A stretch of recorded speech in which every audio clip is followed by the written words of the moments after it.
Seção 27. 21 de fevereiro de 1981. Ra, eu sou o Ra. Eu os saúdo no amor e na luz do Uno Infinito Criador. Eu me comunico agora. Questionador, nesta sessão, eu penso que começaríamos o livro 2 da Lei do Uno, que focará no que consideramos ser o único aspecto importante de nosso ser.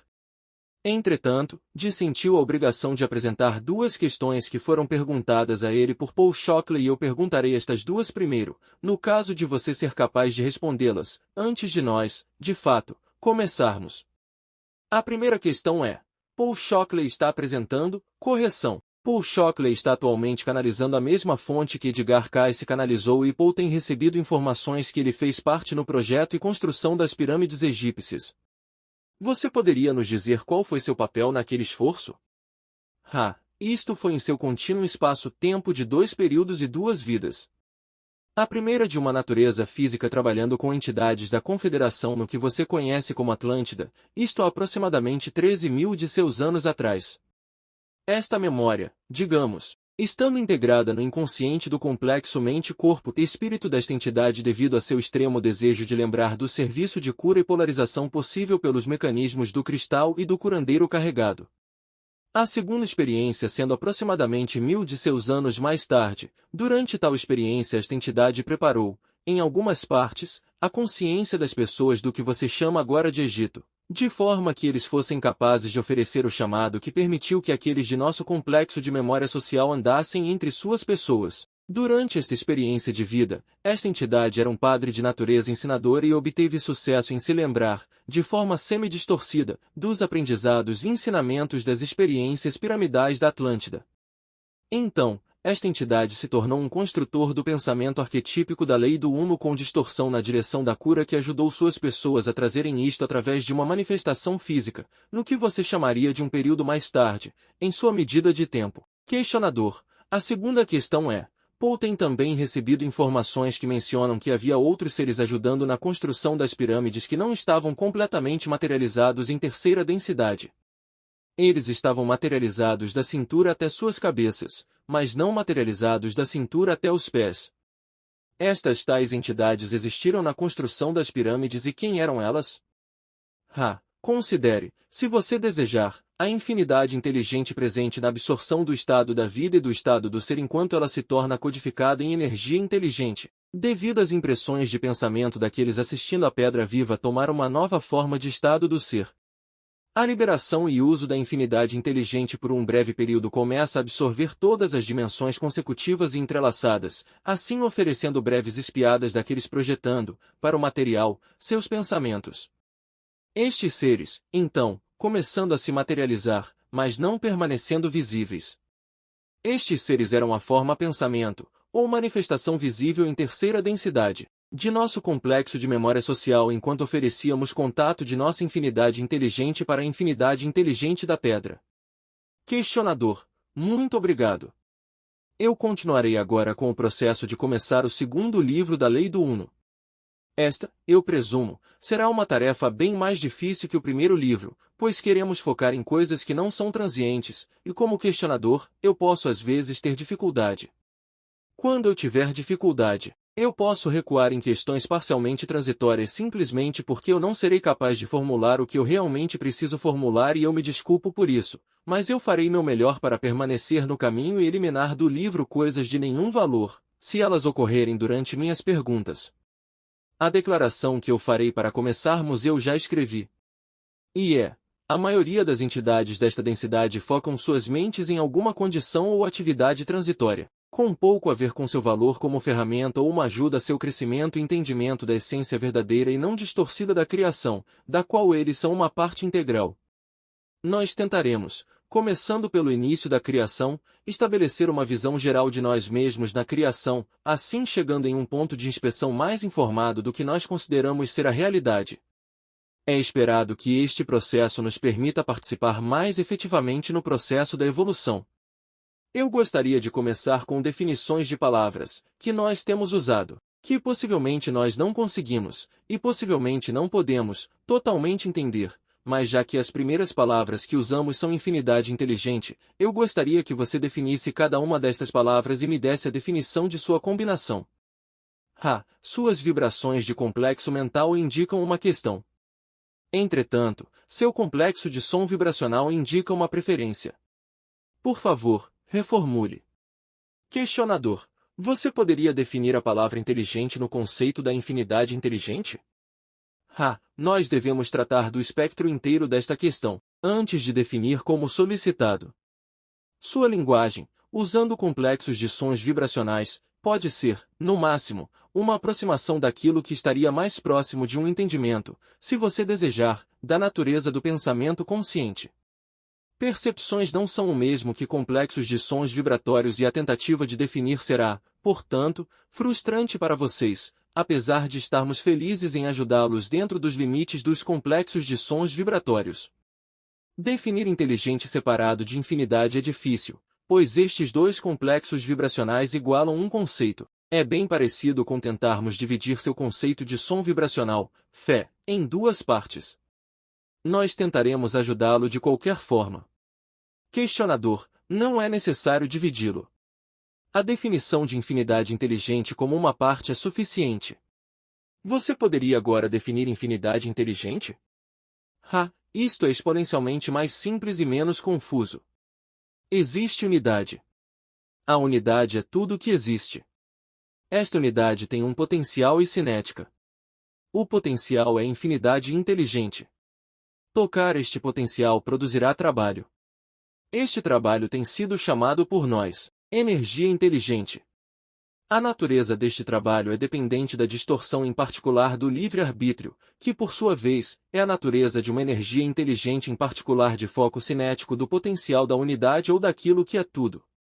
Questionador. Eu gostaria de expandir um pouco o conceito de trabalho. Na física newtoniana o conceito de trabalho é o que chamamos de uma força que se move no espaço, é o produto da força e da distância como nós medimos. Eu presumo que o trabalho do qual você fala é um termo bem mais amplo, incluindo possivelmente trabalho em consciência. Estou correto? Como nós usamos, este termo é universal em aplicação.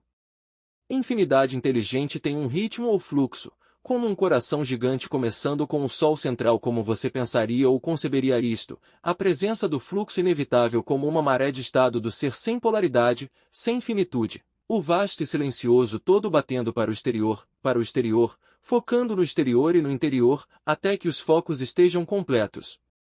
A inteligência ou consciência dos focos alcançaram um estado onde suas, digamos, naturezas espirituais ou massas os chamam para dentro até que tudo seja coalescido. Este é o ritmo da realidade como você falou. Questionador. Agora eu acho que extrai um importante ponto disto, no sentido de que, na infinidade inteligente, nós temos trabalho sem polaridade ou uma diferença de potencial não precisa existir. Isto está correto? Não há diferença, potencial ou cinética, na unidade. Os ritmos básicos da infinidade inteligente são totalmente sem distorções, de qualquer tipo. Os ritmos são cobertos por mistério, pois eles estão sendo eles mesmos. Desta unidade não distorcida, entretanto, surge um potencial em relação à energia inteligente. Desta maneira, você pode observar o termo tendo, de certa forma, dois lados, um uso do termo sendo a unidade não distorcida, não tendo nenhum lado cinético ou potencial. A outra aplicação deste termo, que nós usamos indiscriminadamente pela falta de outro termo no sentido do vasto potencial tocado pelos focos de energia, nós chamamos de energia inteligente. Questionador. Agora, eu entendo que a primeira distorção da infinidade inteligente é a distorção que nós chamamos de livre-arbítrio. Você poderia me dar uma definição desta distorção? Nesta distorção da lei do uno é reconhecido que o Criador conhecerá a si mesmo. Questionador. Então estou correto em supor que o Criador conhecerá a si mesmo como Criador, e então concede, por este conhecimento, o conceito de liberdade, liberdade total de escolha nos caminhos do conhecimento? Estou correto? Isto está bem correto. Questionador. Esta sendo a primeira distorção da lei do uno, que eu suponho ser a lei da infinidade inteligente, de todas as outras, correção, todas as outras distorções, que são a experiência total da criação, brotam disto. Isto está correto? Isto está tanto correto como incorreto. Em sua ilusão, todas as experiências brotam da lei do livre-arbítrio ou do caminho da confusão. Em outro sentido, que nós estamos aprendendo, as experiências são esta distorção. Questionador: eu terei que pensar sobre isto e fazer perguntas na próxima sessão, então eu prosseguirei ao que você me deu como segunda distorção, que é a distorção do amor. Isto está correto? Isto está correto. Questionador: eu gostaria que você definisse amor no sentido, em seu sentido como segunda distorção. Isto deve ser definido sobre a estrutura da infinidade inteligente ou unidade ou o uno criador com a distorção primária do livre-arbítrio. O termo amor pode então ser visto como o foco, a escolha do ataque, o tipo de energia de uma extrema, digamos, alta ordem que faz com que a energia inteligente se forme a partir do potencial da infinidade inteligente de tal e tal maneira. Isto, então, pode ser visto como sendo um objeto em vez de uma atividade por algumas de suas pessoas e o princípio deste foco de energia extremamente forte sendo adorado como o Criador, em vez da unidade ou unicidade da qual todos os amores emanam. Questionador: o amor, existe uma manifestação de amor que chamaríamos de vibração? Novamente, nós encontramos dificuldades semânticas. A vibração ou densidade do amor ou entendimento não é um termo usado no mesmo sentido como a segunda distorção, amor. A distorção amor sendo o grande ativador e co-criador primário de várias criações usando infinidade inteligente, a vibração amor sendo aquela densidade na qual aqueles que aprenderam a realizar uma atividade chamada amar sem distorção significante, buscam então os caminhos da luz ou sabedoria. Assim, no sentido vibratório, amor vem à luz no sentido da atividade da unidade em seu livre-arbítrio. O amor usa a luz e tem o poder de direcionar a luz em suas distorções. Então, complexos vibratórios recapitulam em reverso a criação em sua unidade, assim mostrando o ritmo ou fluxo da grande batida do coração, se você usar esta analogia. Questionador: eu farei uma declaração que extraí da física de Dewey Larson, que pode ou não ser próxima ao que você está tentando explicar. Larson diz que tudo é movimento, que nós tomamos como vibração e esta vibração, que é pura vibração e não é física de forma alguma ou em densidade alguma, essa vibração, o primeiro produto desta vibração é o que chamamos de fóton, partícula de luz. Eu estava tentando fazer uma analogia entre essa solução física e o conceito de amor e luz. Isto é próximo ao conceito de amor criando luz, ou não? Você está correto. Questionador: então, eu expandirei um pouco mais neste conceito. Nós temos a infinita vibração do amor que pode ocorrer, eu estou supondo, em várias frequências. Se isto faz algum sentido, eu presumiria que ela começa em uma frequência básica. Isto tem algum sentido? Estou fazendo sentido? Isto está correto? Cada amor, como você qualifica os movimentadores superiores, vem de uma frequência, se você desejar usar este termo. Esta frequência é unidade. Nós talvez o ligaríamos mais a uma força do que a uma frequência, esta força sendo infinita, as qualidades finitas sendo escolhidas pela natureza particular deste movimento superior. Questionador: então, esta vibração que é, por falta de melhor entendimento, o que nós chamaríamos de movimento puro, é amor puro, não é nada que já esteja condensado, digamos, para formar qualquer tipo de densidade ou ilusão. Este amor, então, cria, através deste processo de vibração, um fóton, como nós o chamamos, que é a partícula básica da luz.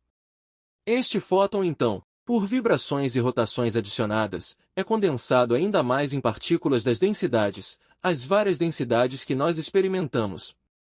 Isto está correto? Isto está correto. Questionador: agora, então, a luz, que forma as densidades, tem o que nós chamamos de cor e esta cor é dividida em 7 categorias de cores. Você poderia me dizer se há uma razão ou uma explicação para estas categorias de cores? Você poderia me dizer algo sobre isso? Esta será a última questão completa desta sessão, já que este instrumento está com baixa energia vital. Nós responderemos brevemente, então, você pode perguntar mais extensamente em sessões subsequentes. A natureza dos padrões vibratórios de seu universo é dependente das configurações alocadas sobre o material original ou luz, pelo foco ou amor usando sua energia inteligente para criar um certo padrão de ilusões ou densidades, a fim de satisfazer sua própria estimativa inteligente de um método de se conhecer. Então, as cores, como vocês as chamam, são tão estreitas, ou apertadas, ou necessárias como é possível expressar, dada a vontade do amor. Existem informações mais extensas que nós devemos alegremente compartilhar respondendo suas questões. Entretanto, nós não queremos esgotar este instrumento. Há alguma questão breve necessária antes de partirmos? Questionador: a única coisa que eu preciso saber é se há algo que possamos fazer para tornar este instrumento mais confortável ou para ajudá-lo ou ajudar no contato.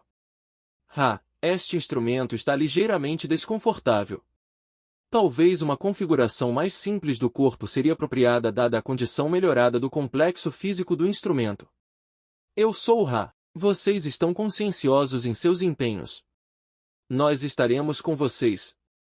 Nós os deixamos agora no amor e na luz do Uno Infinito Criador. Se regozijem, portanto, no poder e na paz do Uno Infinito Criador. Adonai.